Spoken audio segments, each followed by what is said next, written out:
We don't do that over here.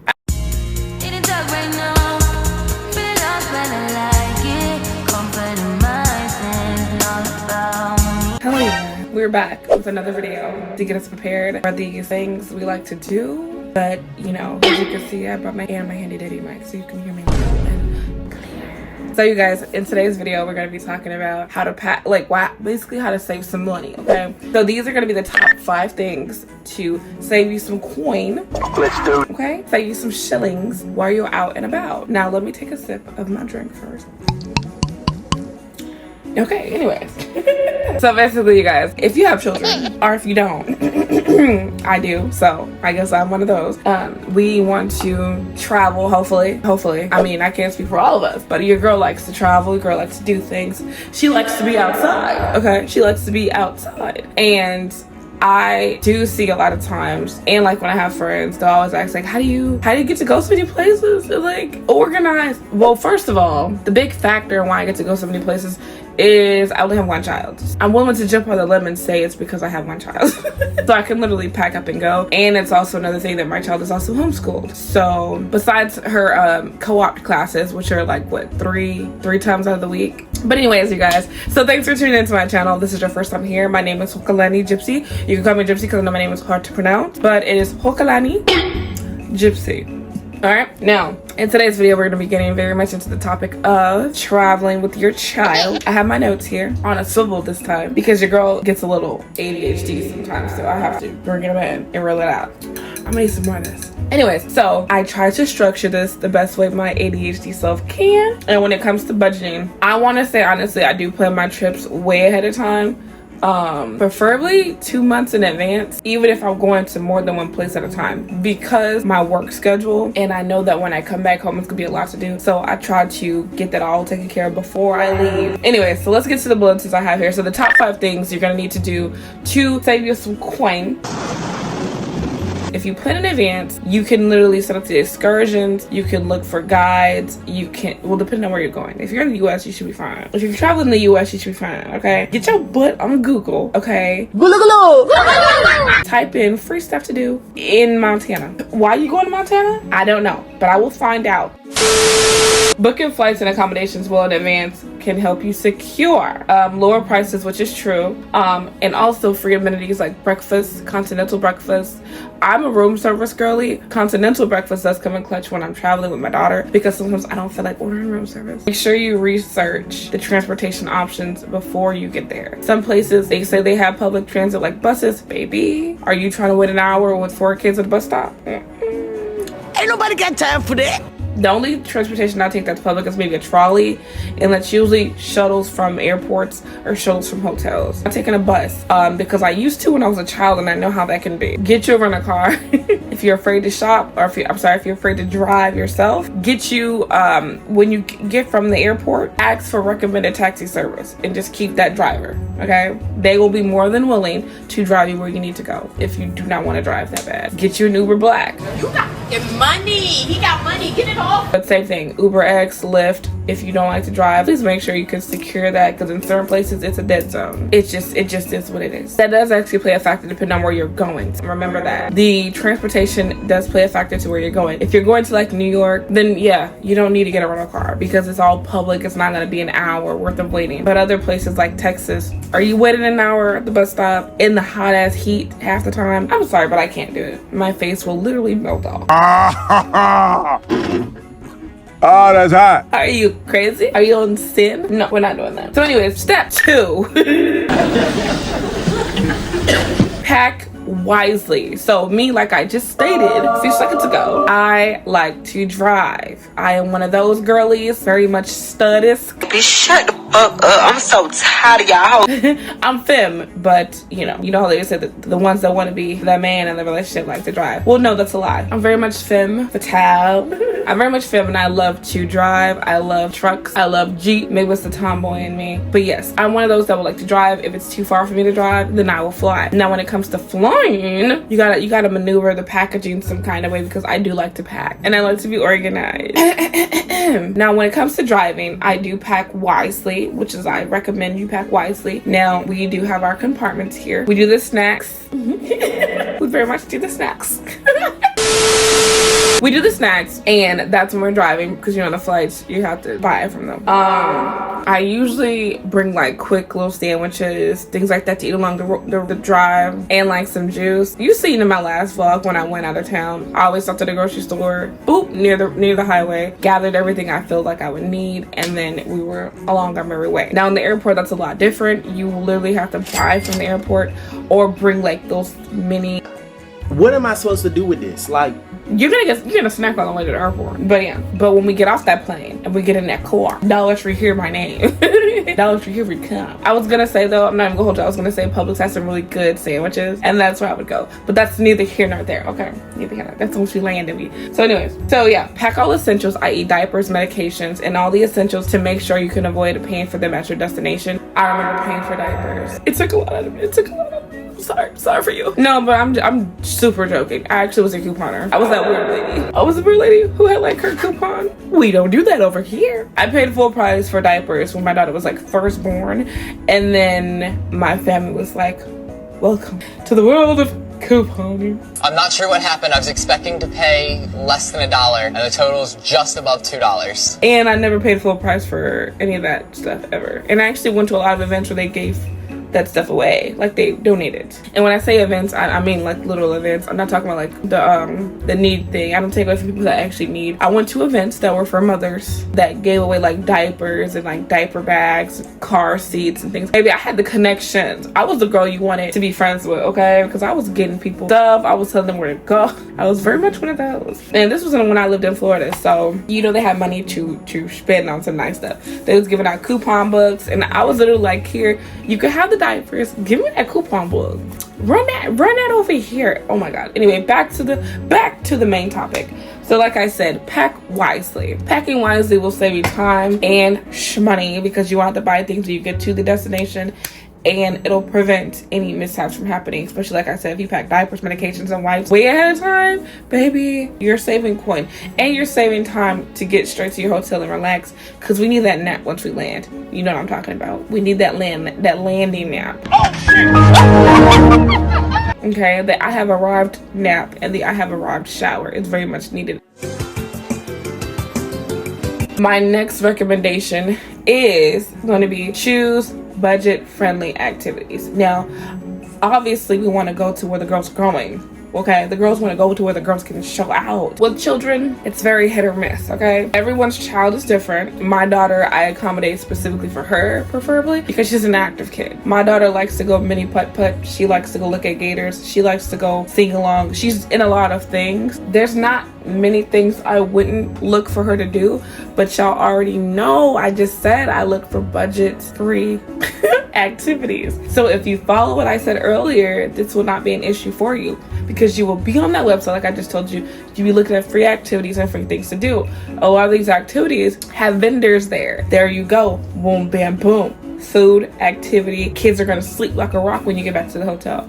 So yeah, you could look for like stuff that's outside of the free activities, but when you look and see what all can be free, or like $5. So obviously, like I said earlier, go to those websites. No matter where you're going, there's going to be a community put together list of events for you and your kiddos to go to, and all of them usually have vendors. I promise you, I do this. I will not steer you in the wrong direction, okay? So basically, free attractions, look for free low-cost activities. Look for free low-cost activities suitable for toddlers. My daughter is technically a toddler. Such as parks, playgrounds, and beaches, museums, and stuff like that, where the admission is free or like for certain days. Now, depending on how your child functions, a museum may not be for them, because I know some kids, they can't sit in one place. So I would recommend like the beach, or but the playground, I feel like that's not really something I would take my daughter to, because we have a playground here. I'm not going out of town to just take it to. That's like me taking you to another place and taking you to McDonald's. For what? Don't do that.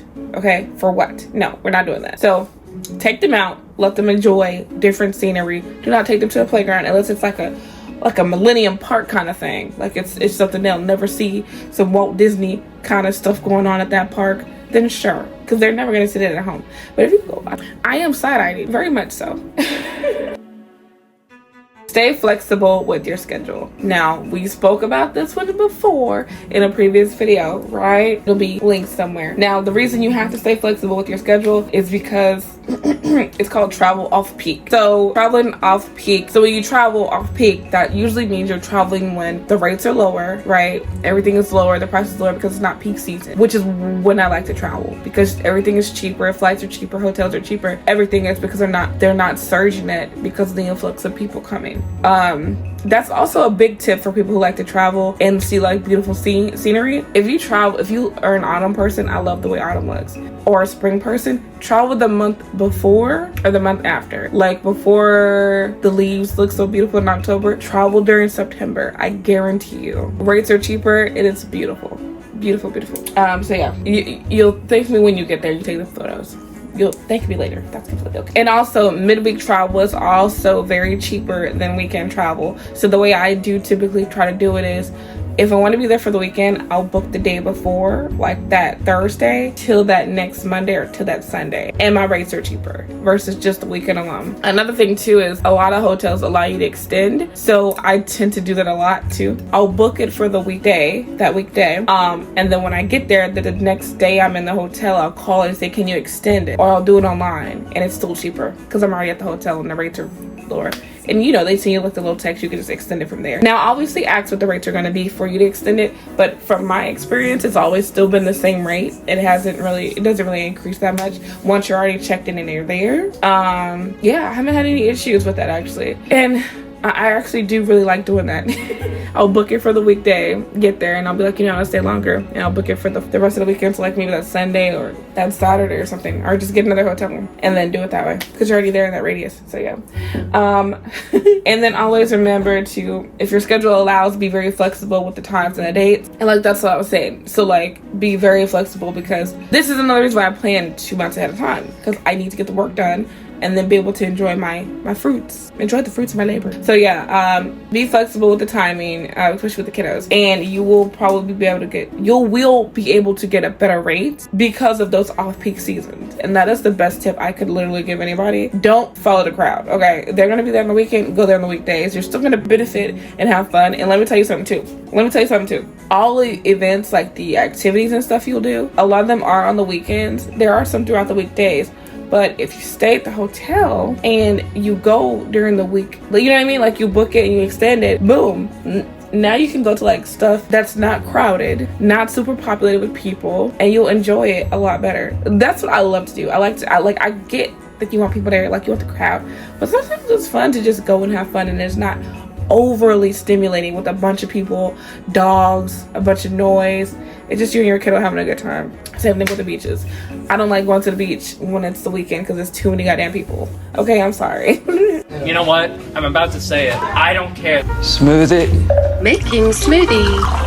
Fire off. Fire? So the 5th tip is going to be use technology to save you money. Now I did it's not the same thing. You could say like like looking up the activities on Google is using the technology, but I'm talking about the bigger bucks, right? So besides the activities being free and cheap, because with the girl, we're gonna get it in there cheap. We're gonna get it in there free or cheap. Both are fine with me. So using technology to save is basically meaning sign up for apps, use your rewards, loyalty programs will come in clutch. I have a loyalty program with Marriott. I have a loyalty program with my brain escapes me. I want to say DoubleTree. Is it DoubleTree? The one that when you walk in, your name's on the TV. Love that. Feel like royalty. I have a lot though. I have a Priceline credit card because these things come in clutch, okay? And if your credit isn't where you want it to be right now, you can always get a secured credit card and then work your way up from there. But that's a whole nother topic. Okay? So using travel apps, websites. Sorry, I'm a little. So use travel apps and websites to secure the best deals for flights and hotels, which is true. And make sure you have an account because if you go in there incognito, sometimes they don't give you the best rate. I've noticed that with Priceline too. when I sign in, I get the best deals, but when I'm like just Googling on regular price now without signing in, it's really expensive. And I was like, whoa, I didn't know they did that. So that's another thing too, you may not even know. Apps like Hopper, Hopper. Apps like Hopper, Sky, Scanner, and Airbnb, you can compare the prices to for budget-friendly options. Now, me personally, I use Airbnb for work, but I don't stay at Airbnbs typically. I'm gonna have a video coming up, and you're gonna let me know what you guys think, you know what I'm saying? But I do have my first experience in one coming up, and I really hope it's awesome. Me and my daughter are really looking forward to this trip too, so we cannot wait. I'm not gonna say anymore, because if you watch my vlog, let me know what y'all think, because you have now been promoted. You are an elite new employee. She is not an elite employee. So anyways, you guys, so basically, let me do the quick rundown because I know your girl has ADHD and I'm all over the place. So budget tip number 1 is book and plan in advance. Me personally, 2 months is okay. 2 months may be too far for you. If you need that break immediately, get your grandparents over and dip out. 2 is to pack wisely. If you're flying, obviously we do the donut method. So we pack all of our things and we roll them up. We use the little containers for her body stuff and everything else miscellaneous. We literally just buy when we land. Now when we're driving, it's a full boat show, okay? Because I'm throwing things in the trunk. I'm packing tablets, I'm packing computers. I don't care, okay? And we pack we get our snacks and everything like that at the store before we even get on the highway. Juices, little mini sandwiches, or the last trip we made, we just stopped and got like literally to-go food because yeah, it was like a 3-hour drive. So yeah. Number 3 was to choose wisely for budget-friendly locations. Plan activities accordingly. If you follow your girl, I'm already going to show you how to do that in the video. Google is free. You just have to know what to look for and what to type in. I got you. The 4th thing was to stay flexible with your schedule, because if you book ahead in advance and you use off-peak seasons, you will get the best bang for your buck. Meaning, you're gonna go when everybody else is not flooding the website, not flooding the hotel. Rates are gonna be cheaper. You should already know that if you are a dedicated traveler. We all know off-peak season is the best time to secure anything, and booking it ahead of time will also keep the rates low. The 5th and final was to make sure you use rewards, use your loyalty programs, use your company credit cards, flyer miles, use the United Airlines, Chase. If you have a business account, I do that too. It is what it is. And if this is your first time seeing my video, please make sure you like, comment, subscribe, and I hope to see you in the next one.